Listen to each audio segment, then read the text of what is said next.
Hi, this is Augusto Tonza, and we are starting Mentor Talk. Hi, Hendrik, how are you? Okay, I'm very good. You? Yeah, let's start talking about our experience. So, the idea here today is to have a mentor talk. It's a talk Mm, between mentors to share experience, to know what's going on in each country, and what we have seen that we could make it better for entrepreneurs to be more successful in their business and mm. particularly myself in their pitches. So tell me a little bit about your history, your how did you get there? How Yeah. So right now I'm 37 years old. So past, I think I can say now 5 and a half years ago, I discovered or startup world discovered me. Before that, I was working in different sales organizations, nothing huge or nothing successful, like just an average. I spent 1 year in India traveling and half a year in Nepal as an English teacher. And then I came back to Estonia. I worked a little bit more, and then I went to a startup hackathon. So a hackathon is in Estonia. We have a 3 day event. So I went there on Friday. Then we had like 30 ideas pitched to us.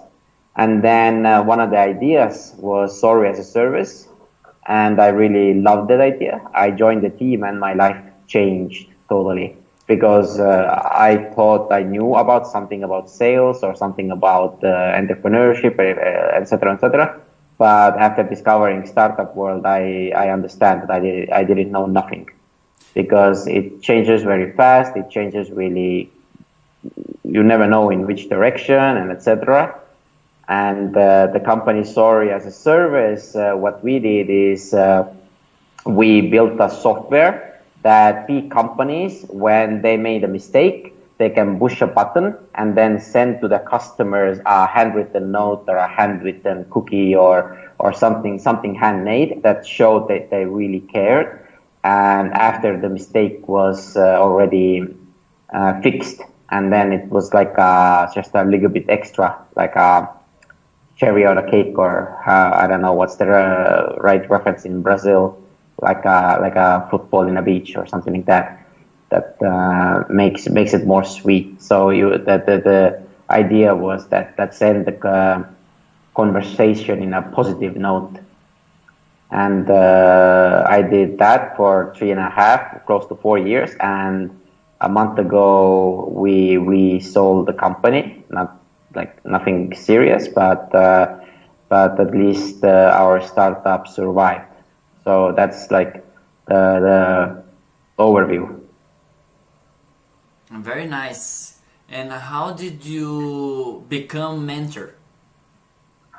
So with Sorry as a Service, we went to over two different accelerators and two different incubators.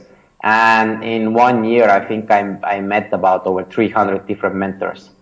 And we got a lot of feedback. And then after, that's where I got my first, so to say, insights, or like who the mentors are and how useful they are. And then I started a podcast in my native tongue in Estonia about entrepreneurship. I have done now over 100 hours of talking about entrepreneurship, and having these talks with different entrepreneurs and different people in different stages.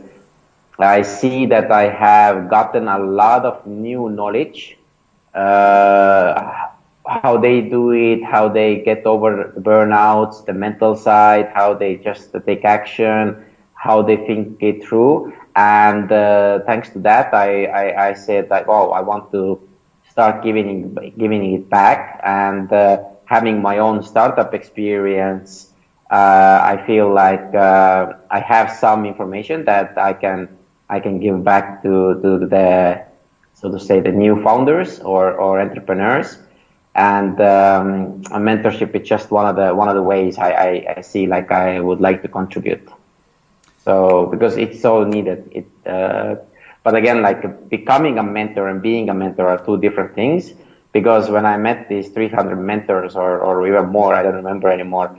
There are bad mentors and there are good mentors, and I feel this is just my opinion that the good mentors, if they haven't had the experience, then they will tell the startupper, hey, the thing that you're doing, I don't have any experience, but I can give you some ideas what you can do. It's your decision if you're going to do it or not, and not push your own ideas that say that no, don't do this, don't do that, don't do that, because you never know how the other person will take action, or what is the assumption they are trying to prove, or etc. So every person is a little bit different and they take different angles. So I feel like if a mentor or a coach is pushing their agenda, it's not their agenda anymore. And these are, like, for me, in my opinion, these are bad mentors. But just that's my opinion.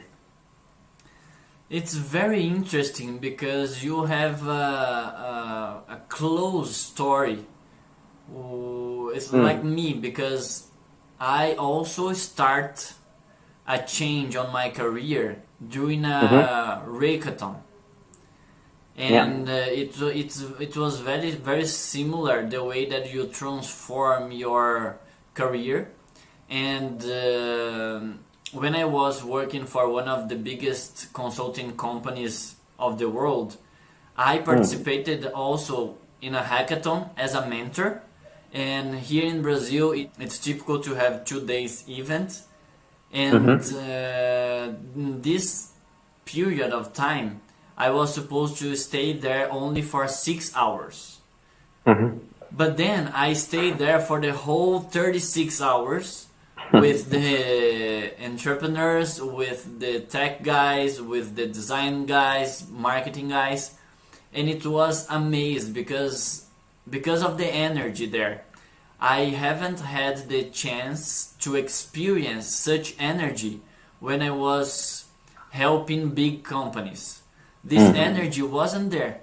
And then when I was with those guys with such energy, I was amazed, and I thought that it was fantastic, and that I wanted to leave that energy and with those people.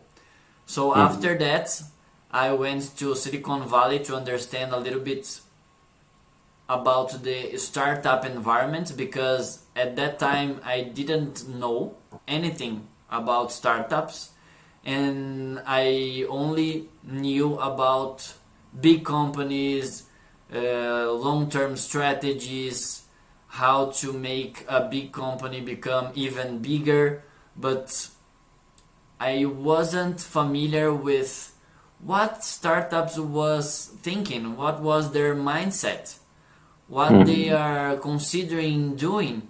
And then I stayed there for a period to understand the ecosystem, the values, the mindset. So it was a tremendous experience. It was a very, very good experience there. And then it changed completely. So I'm now dedicated for entrepreneurship and startups.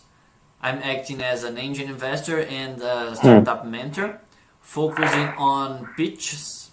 So I help startups to be positioned as one startup that will receive money, that will receive investment, that will make it possible for them to grow. And this is what I'm helping based on all experience that I have acquired during the consulting life, during my MBA, during my experience in Silicon Valley, and now having analyzed more than 70 companies, 70 pitches with entrepreneurs of more than 15 countries and 4 continents. So bringing this experience for the entrepreneurs are being very relevant for them, and the level of satisfaction that that I have right now, it's completely different from what I had when I was working for big companies. So it changed. So the story is very similar. Yeah, it's so cool, and I'm pretty sure the reason why you get excited, I don't know, it's just me again, is because you see the changes that you can make. In a big Exactly. company, you don't see the changes, but in the smaller community, you can see, wow, okay, actually they tried these things and it actually works, or it didn't work. It doesn't matter, but actually they tested it. Yeah, exactly. It makes Mm. sense. Exactly. No, it's a really interesting story, and yeah, I think mentorship is much needed. And again, I'm just telling it, but we need good mentors. That's the thing. Exactly. I also seen a lot of bad mentors, and you need to be extremely careful with the mentors you choose, because they might direct you in not the best path also. So again, like it's you're not giving opinions. I think I try not to give opinions. I give suggestions, and if these suggestions work, or if they decide to try them, I'm happy. If not, I'm also happy. At least they know my ideas, and it's their choice if they want to test it or not. And also, I think it's asking the right questions at the right time. That's really important. Yes, yes, I agree with you. And what would be the best mentor pick for startups? The best mentor pick for a startup would be the specialty, the characteristics, the knowledge that the mentor have that the startup is needed or needs at that particular moment. So if you choose a mentor that are very good in finance, but you are structuring your go-to-market strategy, he would help less than if you have chosen another mentor. So I believe that choosing mentors based on their knowledge, on their expertise, is also key for them to success. Yeah. I totally agree with that. It's again like you need different mentors in different time, and again it doesn't like you can have 3 4 different mentors also. Like Yes. one is giving financial, one is then giving mental assistant, one is giving sales, and one is giving I don't know, go to market strategy. It's all good. It's just you need to know who do you need the most. What's your number one? It's in a startup. It's really easy to lose the focus of what should I do now, because you have so many things you need to do. Yeah. But the key is to learn how to like focus. What is the number one thing I need to do now that will help everything else? So if you're running out of money, then maybe the you don't need to focus on expanding your team or getting to the market. Maybe it's like you need a new funding grant, or you need to focus on sales. Like you need to increase sales and not expand to new markets. You need to do sales in your home country, or the market where you're in, and or upsell. So like what is the number one thing you need to make everything else work? So that's one of the things that I learned, that there's always one thing that can help the business like full on, but it's really easy to do a lot of things. Yeah, focus is very important for a startup.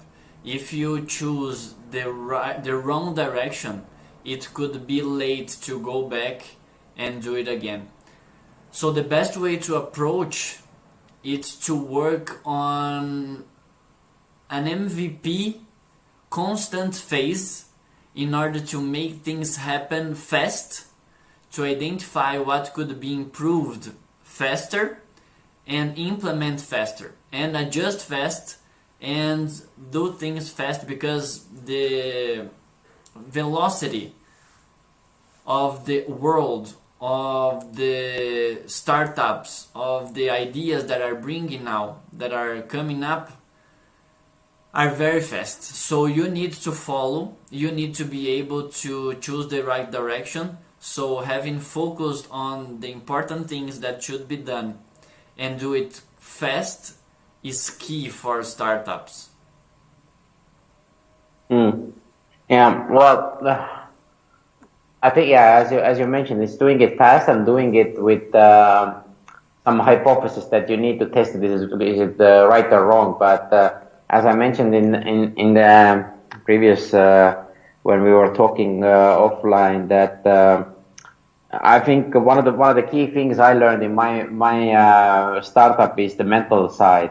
That you need to have the right mental, so to say, approach to your startup. It's really easy to just like there's a big saying in US that fail fast or and then continue. But I don't agree with that right now. I think you need to fail, but you need to know why you fail. So you need to have the right mindset. If you just focus on let's start and fail, let's learn, then I don't think it's the correct. You need to fail, and then you need to discover why did you fail, what was the reason, what did we learn, what can we do differently, what can we do, what can we test, or maybe it's a wrong market that we are doing this test, or whatever the reason is. So you need to have the right mindset of let's not go crazy fast, but let's go smart. Let's just find out the reasons, and keeping the mindset healthy. That's really hard, because in the startup everything goes very fast, everything comes very fast,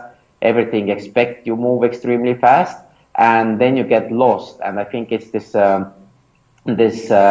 world we are creating right now, especially with social media and everything, that everything happen instantly. But sometimes some things take time. They take like a month or 2 months, and some things take a little bit more time than just, okay, we tried it once one day and it didn't work. So people, like, there needs to be a balance. Some things you can test in an hour or in a day, but again, like especially in sales takes a lot of time, and need and you just need to keep doing it persistently and learn by doing. Yeah, That's I totally agree with you. When you are implementing things fast, you need to be able to fail and learn fast, but implement what you have identified that didn't work and change this part. Because you are running a lot of tests and you are doing a lot of activities, so it's important for you to know what's working and what's not working. And when you identify that one thing is not working, then you change. That's the way that startups should go. But I'm interested in the environment on Estonia. We talk a little bit about Estonia offline, but I believe that it would make sense for us to explore a little bit more about it and to learn what's going on there. Yeah, so I don't know who has heard about Estonia, who has not, but basically we are a small country in Europe. We have 1.2 million people. That's total. That's 1.2 million. We have our own very strange language that very few people can talk, and it's one of the hardest languages you can learn. So we have that kind of, so to say, secret language. So there is 7 billion people, and only 1 million people can speak this language. So that's quite cryptic, so to say. But in terms of startup community, I think it's one of the best in Europe, if not the best. It's I'm Estonian, so I need to say it's the best. But and why I say that is because in some reports that Estonia has the most companies per people in the world, and we also have the most unicorns. That means billion-dollar companies per people. So if we compare it to US, where there are the most unicorns in numbers, but per people, Estonia wins. And we have. what's the reason behind it? So there are different. So this is my, so to say, interpretation or my idea. Again, it's just me, but in the end of the 1990s, so we got our freedom 1991. We were under Soviet Union, and that actually messed up our country a lot. And because we are such a small country, and then we can test a lot of things, and then our government decided to test this kind of a program called Tiger Jump. It's which meant that let's start. It was the end of the 90s. That let's start to teach second or third graders programming in the schools. So they started to produce these programmers. We didn't have a lot of jobs for them, but they were thinking about the future. And then 2004 or so, something like that, Skype, that we are making this interview, was started in Estonia. So it was one Swedish investor who had the money, but he started to working with 4 Estonian developers. And Skype had their headquarters in Estonia, so they hired the most smartest, brightest people all over the world, and they brought them to Estonia. And Skype's headquarters had, I think, over like, I don't know, I'm assuming, but I don't know the correct numbers, but I'm assuming 700 or 900 or 1,000 people working there, and I think half were Estonians. And now the Estonians who worked there, they were working together with one of the smartest people in the world outside of Estonia, brought to their company. And Skype was, so to say, the incubator of talent, as I like to say. And when Skype was sold in 2007 or 8, it was the first time, and then the second time also, the 4 Estonian founders, they got extremely rich, and they are building now new startups which will become unicorns. And but also the people who work there, the first employee of Skype is now the founder of TransferWise, what is another unicorn. It's the second most valued company in Europe in terms of startups. So, and he was the first employee. And the people who left Skype, they got a really big compensation because of the shares. There were over 100 people, and most of them also started startups or started some kind of different companies, or became mentors or advisors to this environment, and they started to create this ecosystem that we have right now. So it has been a long time coming. But now the ecosystem is extremely strong. We have, as I mentioned, TransferWise, which is the unicorn. So we have Bolt or Taxify. So that is also valued like 1.3 billion or something like that. It has the youngest CEO, founder in Europe. He's the guy who founded it. He's 23 years old, I think now. So, and he started the company when he was 18 years old.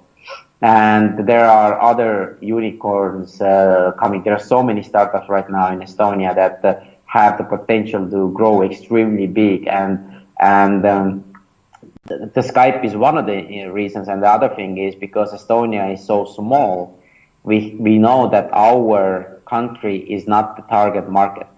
So when we build a company, we need to think how we can scale it outside Estonia. So everything we build, we start building in English or in Germany or Portuguese, that we know that Estonia is not the home market. So everything needs to be extremely fastly, so to say, changed to a different language, or we need to have the mentality we are always growing to a new market. It doesn't always work, but most of the companies are in that mindset, especially Estonians, because again, we are so small, we need to scale. Estonia market is not a good market to sell very few things. So these are the main things what I think happens in Estonia.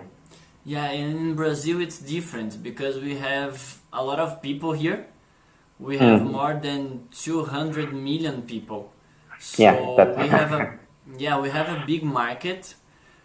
Companies or startups usually start in the local market, which is normal. But in case of Estonia, the normal is not start with the local market, it start outside of the country, which is very interesting. When we think about the mindset here, we are starting thinking globally. It's a path that we are seeking, and a lot of startups are thinking globally when they first start their planning for growth. But because we have this privilege or not to be big, we still have a mindset of beginning with the local thinking on Brazil's needs. So it's one difference that we have, which is interesting to see and compare. Another Yeah, but thing, again, like sorry to interrupt you, but again, like the thing is that we also test in Estonian market. We help Estonian companies, we Estonian people, but we do it so to say that globally. I think that has been the. I think this is the mindset that I wish most of the startup founders have. Like, of course, you're going to start in Brazilian market, and of course there, but the mindset is, if this works here, we need to go globally as fast. And this is the mindset that actually is difficult to get. And I think this is something that only people from a small country or the people who know that the market is extremely full, they have, or they can give this kind of a different point of view. yeah, totally agree. Because we begin in the Brazilian market, but we still be here for a long period of time. But it's now changing. The mindset is changing, and they are beginning thinking globally. So it's good, but it takes time.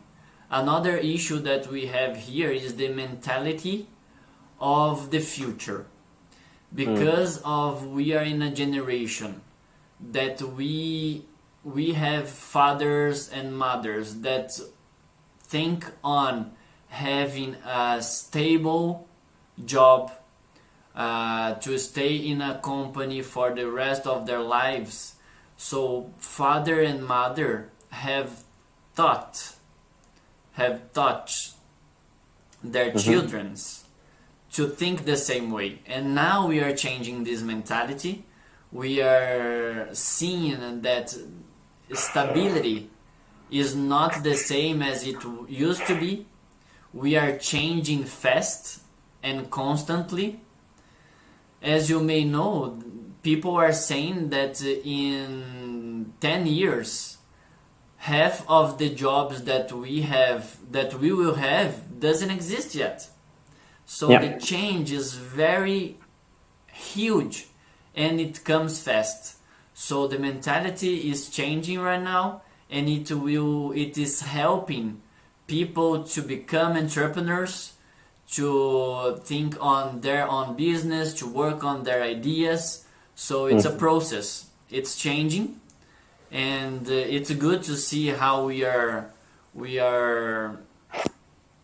working on this issue. Yeah, and it's amazing, and it's a work in progress. And again, like, don't get the wrong assumption that Estonia is such a high tech thing that everything works here fine. It's definitely high tech, but definitely we have our own issues. Like, most of the stuff that the ecosystem is happening in the capital in Tallinn, but outside Tallinn, we have very little of this innovation, and people have the same mindset as you guys, as the stability. And this comes from the teaching in the schools, which are, I think, everywhere the same. Like, you have the same number of grades, we have the same pretty much the learning system and etc., which is, I think, school makes average people, but people are not average. Everybody is very, very special, which is the need to find what's special about them. And I think that's why, again, my point of view, that I don't think most of the schools help you find what's special about you. They are suppressing your personality, and it's also starting to change here a little bit. But again, like schools, I don't think they don't teach you the right stuff. They teach you a little bit, but not what's important. As again, like right now, the mobile phone is more powerful that a computer was like 15 years ago, and nobody is teaching them how to use a mobile phone. Like the cameras are pretty much professional cameras, but why don't people teach in schools? Hey, how can you make book quality pictures with your phone? And everybody has a phone, but nobody's teaching that. So if they teach you these kinds of skills, that actually students, I think, can become entrepreneurs already in the classroom. And I don't think that everybody needs to become an entrepreneur, but everybody can be entrepreneurial. So learning these skills that they can use. But I see that the youth is also a little bit changing, but the old people, older generation, yes, I agree. Here also stability and that, which is also good, but sometimes you need to take the risks or see what happens, because you never know. And I think it's also the mindset that why do you want to have a startup, or why do you want to start it, and that is also starting to change. It's not because it's cool to have a startup, but actually we want to change the world for a better place. Like, I know it sounds cliche, but let's tackle the environment, or let's have some kind of a mission driven, or the climate is changing. Let's do something good, or let's change some stupid problem in a totally different way. And if you have that mission, I think it's so important, and I see it happening more and more. Yes. Sorry, it was a lot again. Yes, you're totally right. It's not about money, it's about a purpose. You need to have a vision on what you want the world to be in the future, and you can be the change. You can make the difference. You can make difference. So startups, I believe, that are there for these reasons, for a purpose, to make an impact, and to transform the world where we live in a better place. Yeah.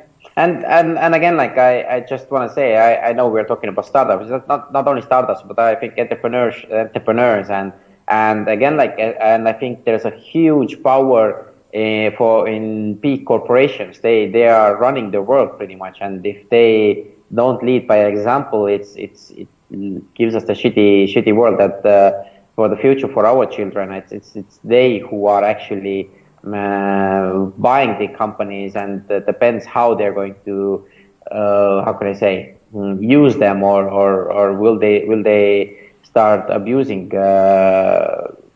so to say customers. So it's a fine line, but I just feel like people need to be understand, like startup is not the only way. You can be entrepreneurial any other way, and you can start there is nothing wrong to start a small business and grow that. Like, I feel I also had the pressure in our startup that we got into a Techstars accelerator, which only takes like 1% of companies, and then we have tremendous pressure that, oh, we need to become a $1 billion company or that. It was a huge pressure, but what's wrong having a $10 million company that makes profits, gives jobs to like let's say 50 people, and has a great mission? There is absolutely nothing wrong with that. And we just people talking about startups like everybody should become a $1 billion company. No, they should not. And I really want the message that it's totally okay if it's a $1 million revenue, if it's a 10 million revenue, if it's a 500,000 revenue, it's all good. It's just if you don't do it for the money and you have mission, it will grow. But if you focus is just to have the money, then it will be a little bit more difficult. So, and that's what we also learned. Yeah, the message behind it is that you need to make an impact in the most number of people that's possible. If you are able to do that, your company will be very valuable. If it reaches $1 billion, fine. But if it's not, also fine. Because the most important thing is to make an impact and help people. So if you get to the point of being considered an unicorn, it means that you are impacting a lot of people. So as much people that you could impact, the better. And it also depends on the market, your product, and the quality of the product and service that you could provide to the clients with your structure. So the growth will also depend on it. But I believe that the first thing to think is on the impact that we are causing to other people's lives. Definitely. And money is a consequence. It comes. If you impact lives, money will come. So you need to focus on impacting lives, and then it will come afterwards. It will be the result. Yeah, but about money, because I have been in this road that we didn't have any money, and I personally, in 2 years, moved 6 times because we didn't have any income. So having this kind of a comfort living, or some kind of like a critical, like you have a basic needs covered. So I mean, like you have your apartment, you have food, and that you don't need to worry about those things.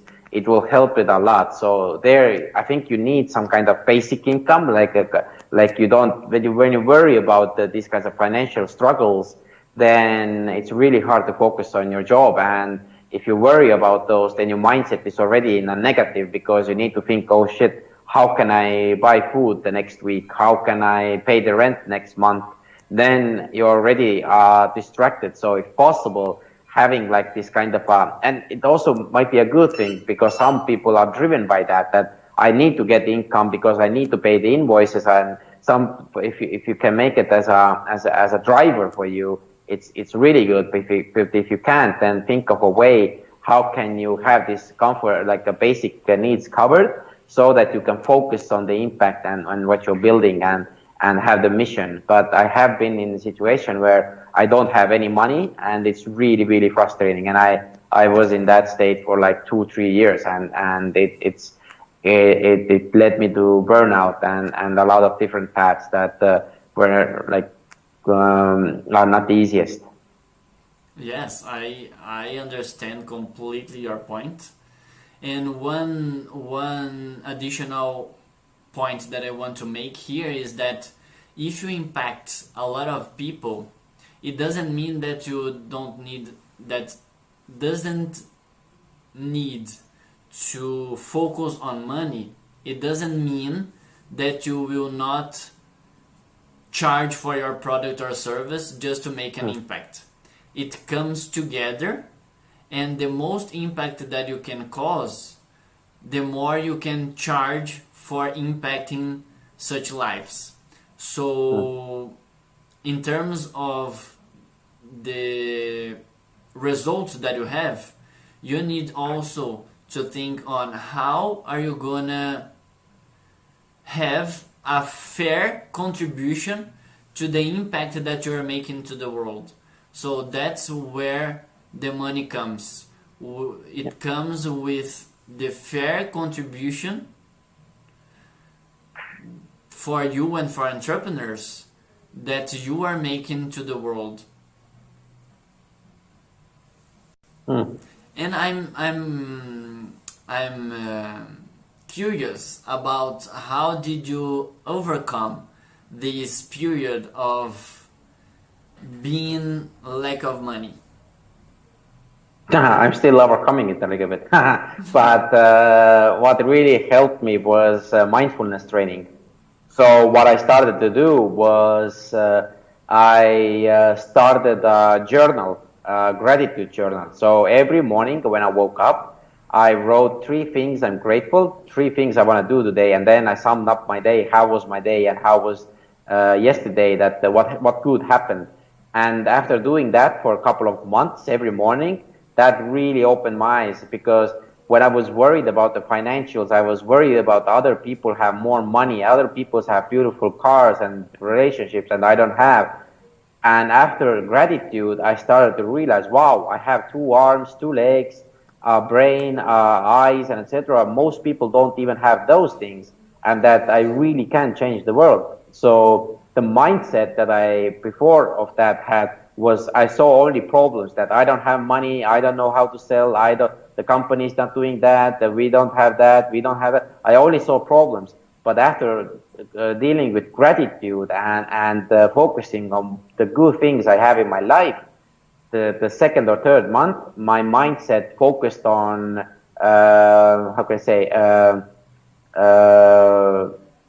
problem solving attitude. So whenever I think, okay, I don't have money, then I said, okay, what can I do? Where can I find? Who can I help? What can I? If the company didn't, we didn't have customers. Okay, what can I do today to get some customers? Can I send an email? Can I do a video? Can I do a blog post? What is the things that I can do? So, and I started to see. I focused on the how can I solve these problems, and not that I can create more problems, because there are always more problems. There are always somebody better than you. There is always somebody who's more successful. There is always something like that. But we forget that there is like 10 times more people who don't even have those things that you have right now. Like there is always some people who don't have arms. There are always some more people who have no legs, and etc. etc. And you have those things, and use these gifts. And when I started to realize that, then my life started to change a lot, and then things just started to happen. And the other thing also what changed, I started to change my environment. I started to surround myself with different entrepreneurs and positive mindset people. And these two changes, they take about 3 to 6 months, but they change the whole world. And these are not the easiest things to do, but they sound easy, but it still takes time. It's great. It's great to hear that. I also practice mindfulness. It's very powerful. It helps us a lot. We were talking about education in the beginning of the conversation, and this is one topic that I miss in schools. At least in Brazil, we don't have that. No, we also don't have. We don't learn how to understand ourselves, which is the beginning. It's where we should start.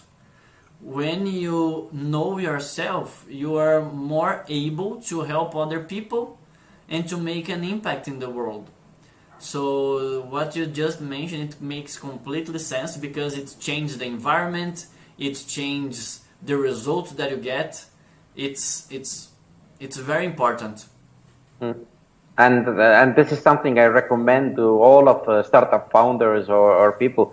Like, start doing the gratitude, the mindfulness thing. It takes about 5 minutes every day.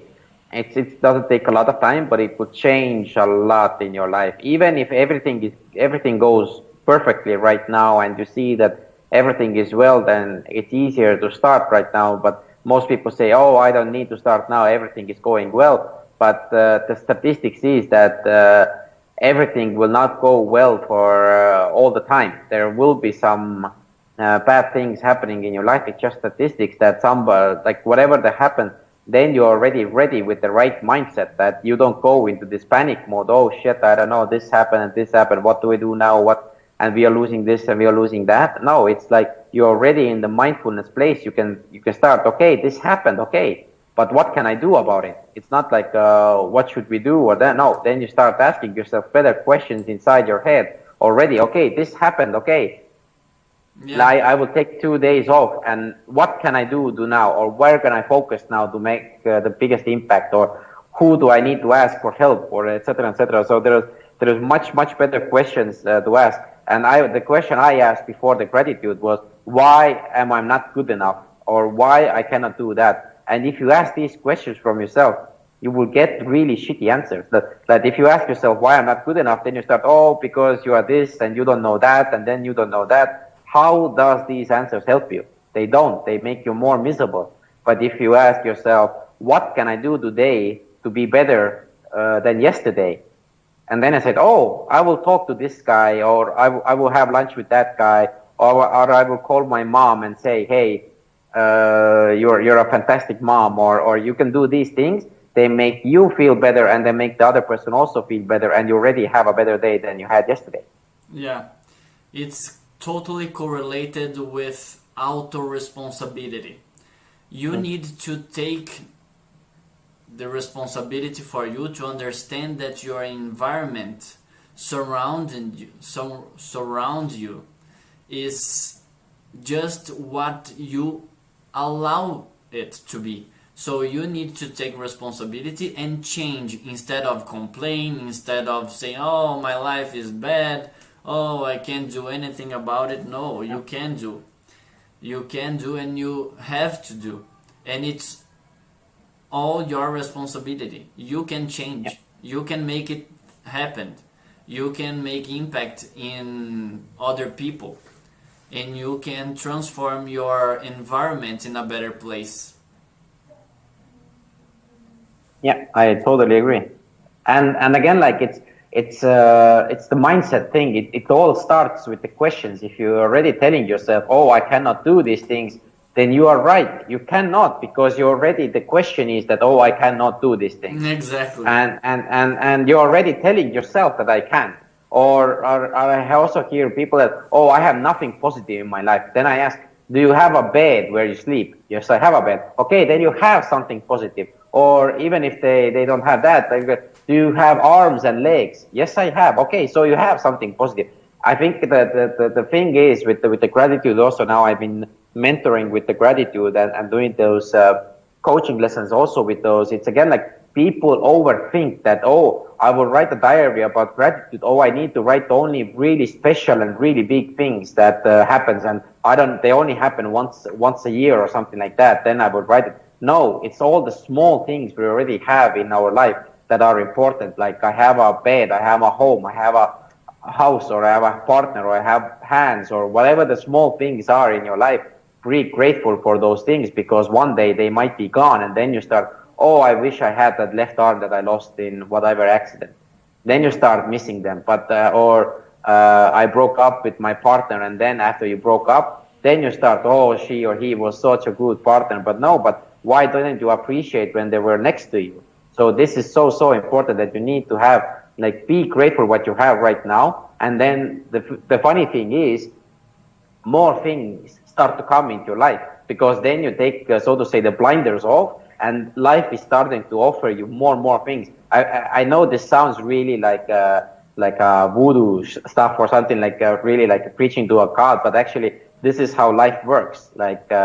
And it's so funny, because like 3 or 4 years ago, if somebody would have told me these things, I would have said go away, or I would have listened to you. But now I have been using these techniques, and stuff is happening, and I think that's the same way as, again, like meeting you or you contact, that we started to talk again. Like, this is something that I take it for. I'm grateful for this. This is a huge opportunity. And again, I'm grateful for this kind of a thing, because it's normally don't happen. Yeah. And again, small things. That's true. That's true. Completely true. Yeah.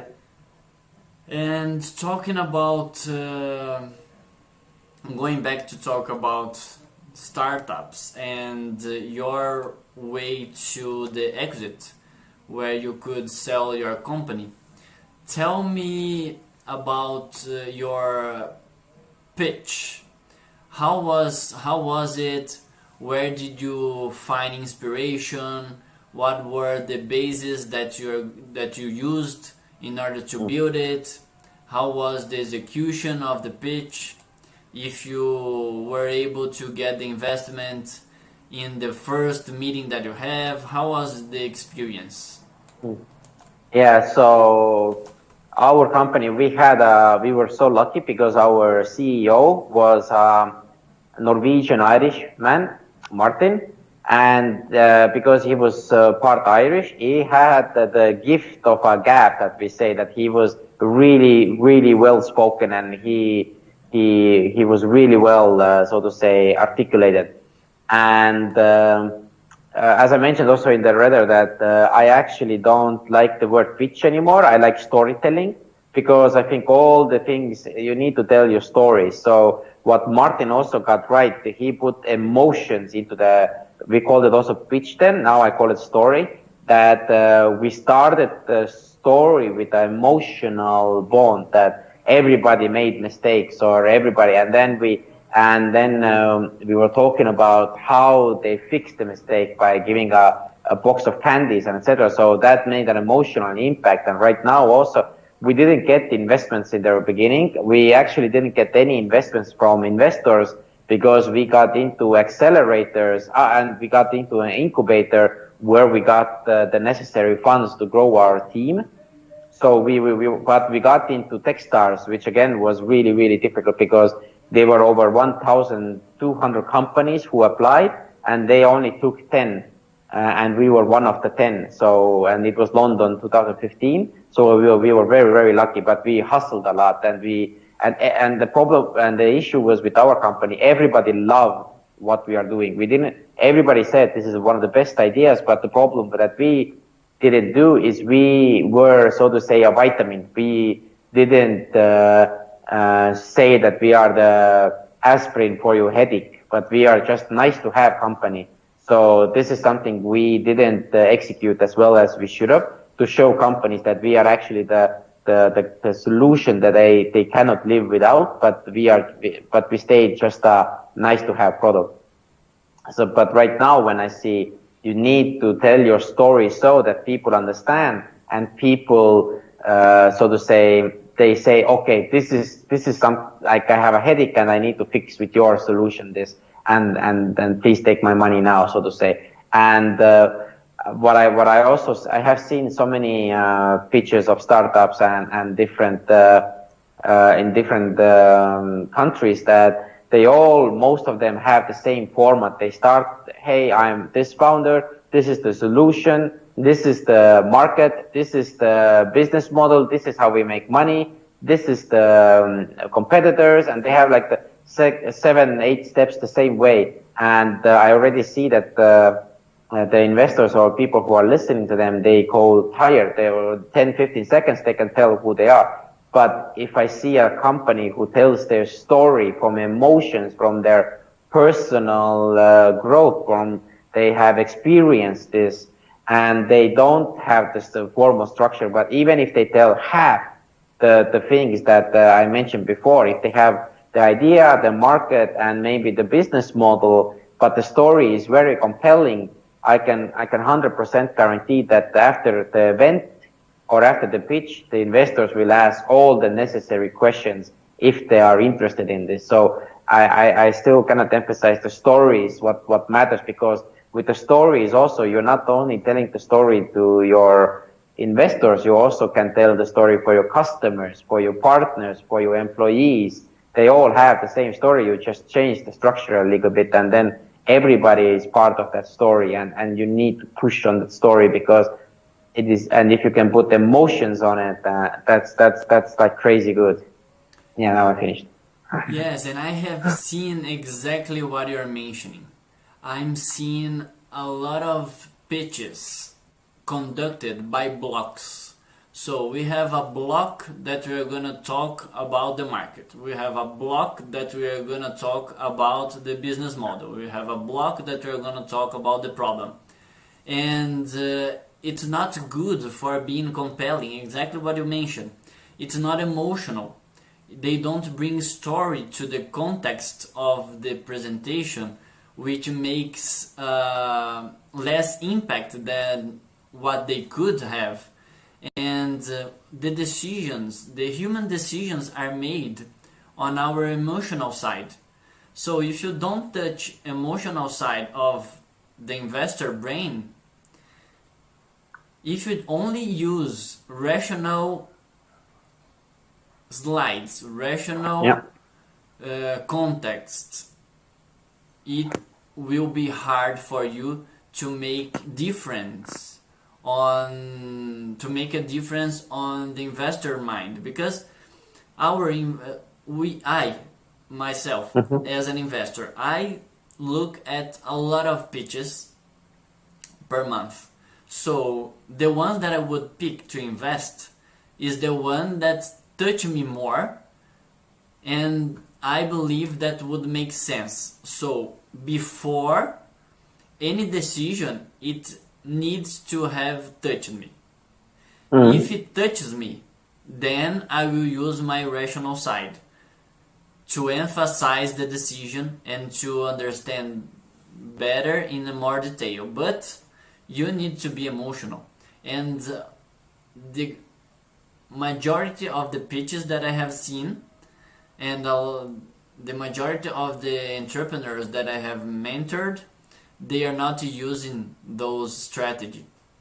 They are using a pitch by blocks, which is not good for the flow of the presentation, and they are very rational. They are not bringing emotion to it.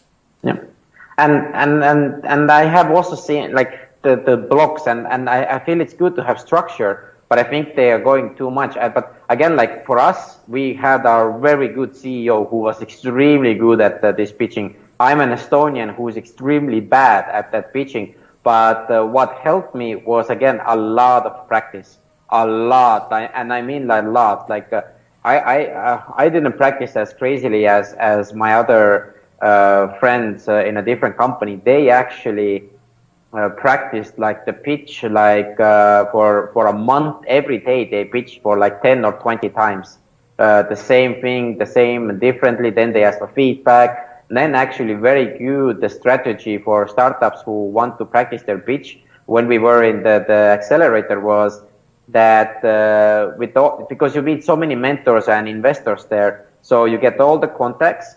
And what she did, my friend in a different company, she emailed to those investors and say, hey, can I have a 20-minute call with you? I would like to practice my pitch and get your feedback. So there was two aspects for it, two things that happened with her. She got really good feedback from investors, and she strengthened the relationship, because what we also understood that it's investors are also, so to say, the mentors, and they always like you see from me, we always like to talk. And if somebody asks your advice, you say, okay, I give you my advice. And 10 or 15 or 20 minutes, that's not a very long time to actually help that company. And sometimes you never know, you might invest in that if the pitch is very good. And I think that was a really, really smart way to do that. But practice, and I know a lot of tech people and a lot of people, they are not, it's really strange to be on stage, and it's a very scary place. And the only way you get over it is, again, what I mentioned before, is gratitude, like being thankful. And the other thing is you train and you train and you train. And you become better at it, like with everything. If you learn a new language, you don't pick it up in one day. You need to train it. The same with children. When they are born, they don't know how to walk. They only crawl, but it takes them some time before they start walking, and then it takes time when they start running. Everything takes time. Everything doesn't have to happen the first time. That's really, really important, because I think, again, this is like we mentioned in the beginning, that everything needs to go fast, like fail fast. And this is one thing, the practice, like performing on stage takes a lot of time, because very few people are natural on stage. But I know people who are extremely introverted, they don't like other people, but they have trained so much that they are natural on stage, and that's hard work. Yeah, totally agree. When in my mentoring program that I offer for entrepreneurs, I do exactly this. I help them to prepare an emotional pitch. I go through each slide. So in order to be able to do that, I would invest a lot of time with each slide and the transitions of the slides to make it flow better, to make the flow better. And the exercise that I propose to them, I'm providing a spoiler here, but it's exactly what you just mentioned. You need to practice. So pick other people and practice with them also. At the beginning of each session, they practice with me, but as an exercise, an extra exercise, I ask them to pick other people in order to make their pitches for other people as well to receive feedback and to make them more comfortable.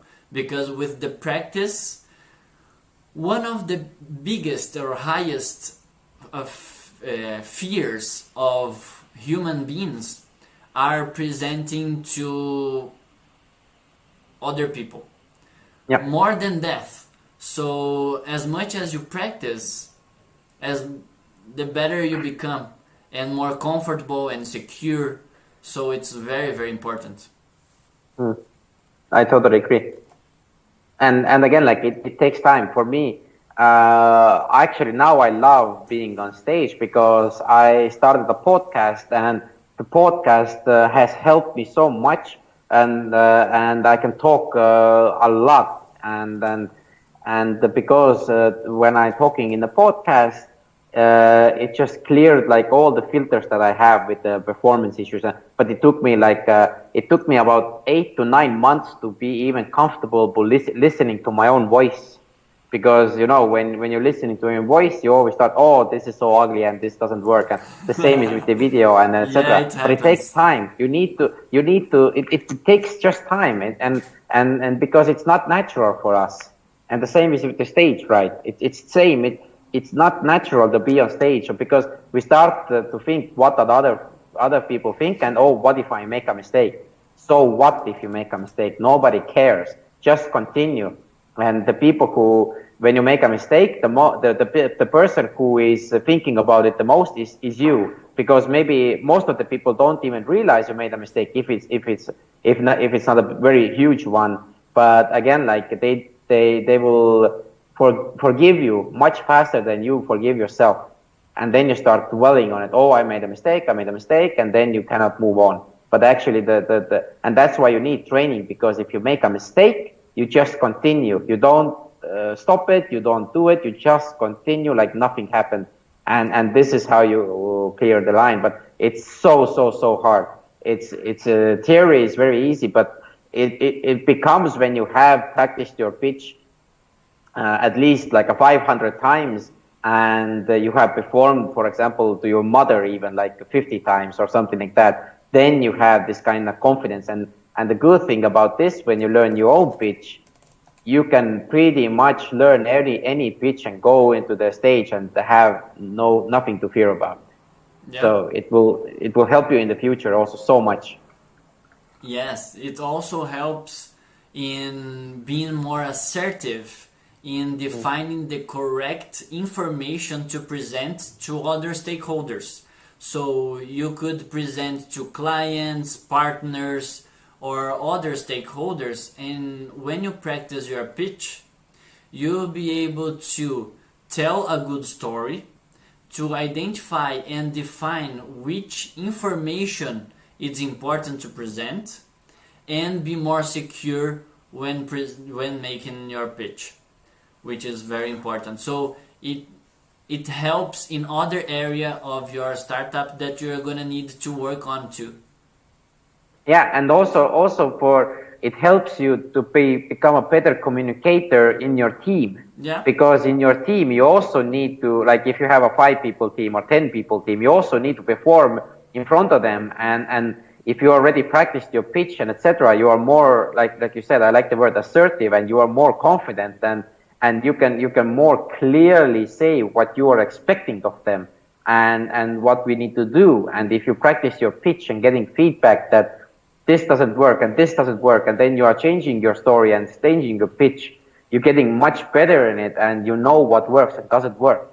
So it makes you a better team member also. So I think especially in the founding team, if you are a technical founder or business founder, whatever, everybody needs to pitch. Everybody needs to be the person who can be, for example, if the person who is going on stage got sick and cannot go, then the second founder or the second person who is sitting, they need to be pretty much the same level as the first person, because it's so important, especially in the beginning. Yeah, you're absolutely right. And sometimes it's the only chance that you're gonna have, the only time slot available for you to make your pitch. So it's very important for them to substitute the main communicator or the person that would be presenting. It's all about preparation and risk mitigation, and also development of the team members, because when they are able to talk about the company, they will be able to talk about the company for everybody. Exactly. Very, very good. Indrik, we are coming close to the end of this mentor talk. So what I would like to ask you to do, and what we could end up with, is a last sentence with a piece of a small advice for entrepreneurs that are listening to us. So advice about what? About anything that you believe it's important for them. Yeah, as you see, I cannot give short answers, but one sentence. But I truly believe that we talked about the mindset, and I think that is the key of everything. Your brain is your power. So whatever you think, you can make it true. If you think you cannot, you are right. If you think you can, you are also right, like Henry Ford said. So train your mindset as you train your body. If you go running once a day, try to do some mental exercises to your brain. Also do the gratitude view, mental meditation, or go walk without a phone or without electronics, alone in a forest if possible. Just take time for yourself and think through what are you going to do today, or even better, you do it in the previous day, that what's the plan for next day, to just plan ahead and take this time for yourself to keep yourself your mind also, so to say, evolving constantly. And if you're doing a startup, I really recommend to have a hobby or something that is not connected to your startup. It's very easy to work 12 hours, 14 hours a day, especially in the beginning, because of your passion for 3 to 6 months or 6 to 9 months, but you burn out really fast. Then it's really good if you work like 8 hours and then for 2 hours you do cooking, or you do kite surfing, or you do whatever the thing you do that keeps your mind out of the startup. Because if you're in a startup, you're just focusing on that, and then you don't see some really obvious things, and then you miss them. So having this kind of a balance is so important. So these are like few things. Very, very good piece of advice. What I would say is to try to learn and understand what other people have done that makes them reach the success that you want, and try to model what they think, what they have done, and what was the mistakes that he or she have committed for you to not commit, to not make. So it's a way of learning fast, of identify points important that will bring you to the success, and also to avoid making mistakes that other people have already done. So try to learn about history of other successful people, try to listen to advices of mentors, try to talk with people that has the experience on one particular area that you're focusing right now. So this is the advice that I want to finish this section with, for the entrepreneurs to be able to get successful, to be successful faster. Great advice. Indrik, so thank you very much for this talk. It was very good. I believe that people will like it a lot. Thank you. No, it was really, really good, and I really hope it brought some value to people, and that they can get some practical tips that they can start using it. Yeah, totally agree. Yeah, that's really. But yeah, Augusto, thank you for the time, and thank you for connecting with me. That's Thank really you. cool. Thank you, and good luck with your projects in Estonia. Thank you. Thank you, and you too. And if you have any other ideas or how can cooperate or what we can do, I don't know, online mentorship for your startup programs. Who knows what can. Again, Brazil is a country I have not visited yet, and would be interesting to do something online if there's possibility. And then who knows what can come from it. So all of those things, more than happy. Great, great, great. The same for you, the same. I can do it for you. Yeah. I can learn more about Estonia as well. The country that I didn't know that, but it's the country that has more unicorn per people in the whole world. So it's fantastic. Yeah, we have 4 unicorns. So we have had. So Skype was one. Then we have Playtech. That is a gaming company. And now, but these are already, Skype is sold and Playtech is also, so to say, sold or different. And now we have TransferWise and Bolt. And there are like at least 2 or 3 who are coming, I think, in the next couple of years. And the crazy part is that what's going to happen, the Estonian ecosystem is going to be huge in the 5 to 10 years. Because again, if TransferWise gets sold or Bolt gets sold or they both do IPOs, a lot of people will leave those companies, Estonians, the first employees, and they will start a new company. And they are also right now working with the world talented, because I was talking with one person who works in TransferWise. Left to his workstation works a person who has worked with Elon Musk in Tesla for like 5 or 6 years, and on the other side is pretty much a guy who worked like 2 years with Jeff Bezos on Amazon. So they are like extremely smart people they hired, and they're bringing the talent here. So that TransferWise has about 1,000 people in Estonia, and Bolt has another 1,000, close to 1,000.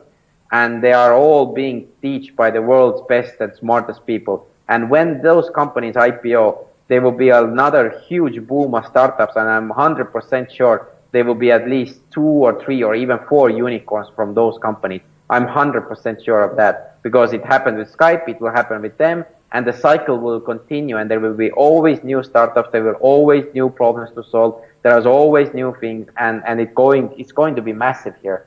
That's my prediction right now.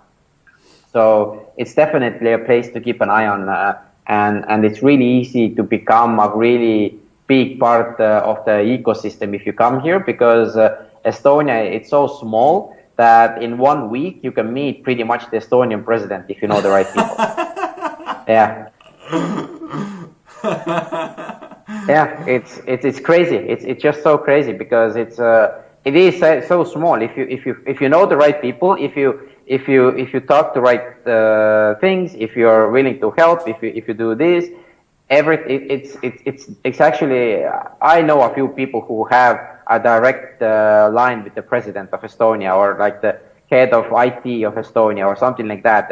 And everybody is so connected here, and most of the people are also willing to help others.